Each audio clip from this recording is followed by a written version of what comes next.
but we have to be honest, it's not as robust as it once was in Connecticut. And it really hasn't been, except for peak periods where we've kind of gone along with the national rise, as opposed to having driven anything in particular on a statewide basis. And the truth of that matter is that for a long period of time, Connecticut has been on the job loss side of the equation. Now, what does drive real estate in Connecticut to some extent, and has over a long period of time, is demographics.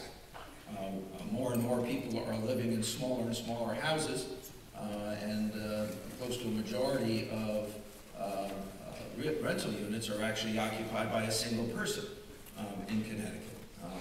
So you've enjoyed that part of the marketplace, the expansion of opportunities to live differently. But because we haven't grown jobs, it's been a tough situation for the industry. To put it another way, during a 22-year period of time when 48 states shared the creation of over 20 million jobs, only Connecticut and Michigan failed to create net new jobs. And that's got to change. You know it, I know it, I believe the legislature knows it. And that's the framework in which I enter the debate about what we need to do in the state of Connecticut to establish our means and live within them, and to get this state working again.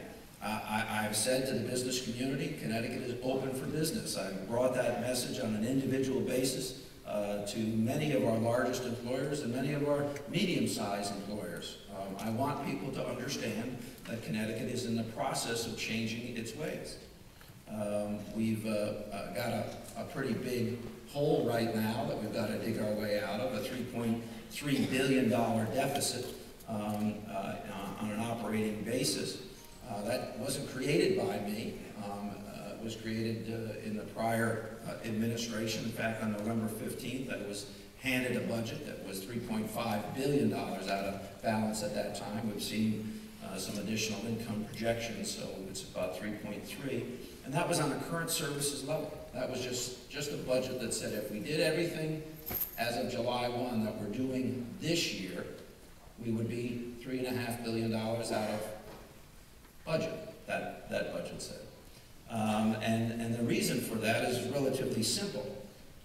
They had kind of papered over all of the difficulties in the last budget. So they agreed to borrow $647 million to cover operating expenses. They exhausted a $1.5 billion rainy day fund in a 2-year period of time. And they had taken all of the ARA or stimulus money, I shouldn't say all of it, much of it, to displace state expenses. So when ARA runs out and there's no rainy day fund, and you have a governor who refuses to borrow money to cover operating expenses because that's the surest way to end up in bankruptcy, you have that kind of deficit.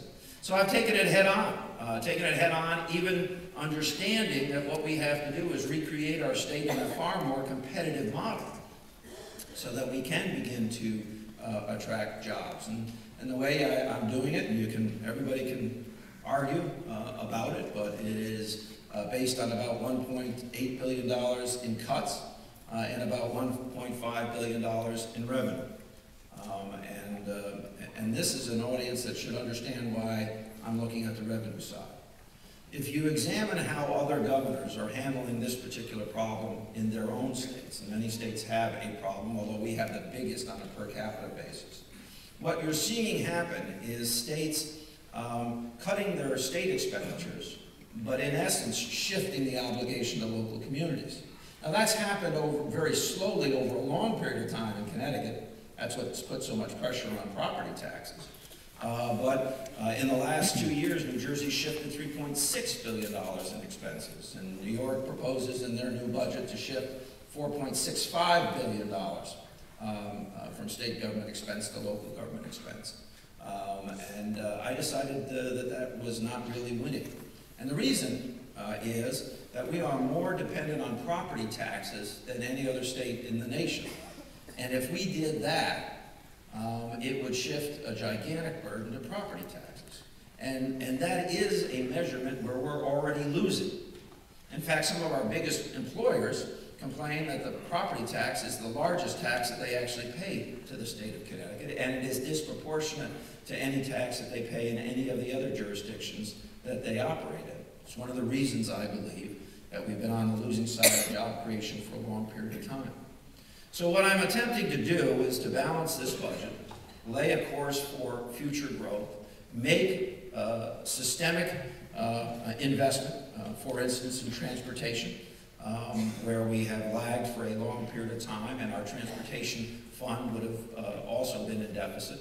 To make sure that we're making the kinds of investments in education that are necessary to support our communities and support the infrastructure of our corporations and our employers. To make sure that we, in these very difficult times, don't make bad decisions that create problems for us in the long run. Now, there are some other important investments in this budget, and some of it actually relates, again, back to you folks as realtors. My Lieutenant Governor and I, during the campaign, pledged to put $15 million back into a budget to begin the process of advertising and promoting tourism and culture in the state of Connecticut. The prior administration had cut that budget to a single dollar. We'd actually been kicked out of New England as a result. We've now rejoined, I want you to know. And that was because we wouldn't pay the New England advertising bill for joint promotion of foreign visitors, primarily foreign visitors, to come to New England to visit our state. I think that that was a terrible mistake. And you're saying, well, why we're not travel brokers, we're real estate brokers. But you have to understand that if we're not bringing people into our state, if we're not advertising our state, then we miss all of those opportunities to have people come, visit, and decide that this is a great place to live or to work.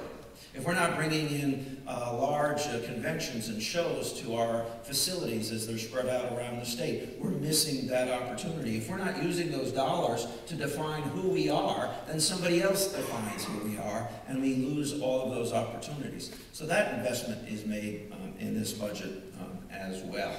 Thank you. Now, I also have to tell you that you know, I'm fighting for this budget. I think it's the right framework. The idea that our employees will be required to come to the table and negotiate about a new arrangement between ourselves and themselves in these difficult times makes sense. The programmatic cuts in excess of $760 million makes sense. Not something that you necessarily want to do, but we have to do in these difficult times.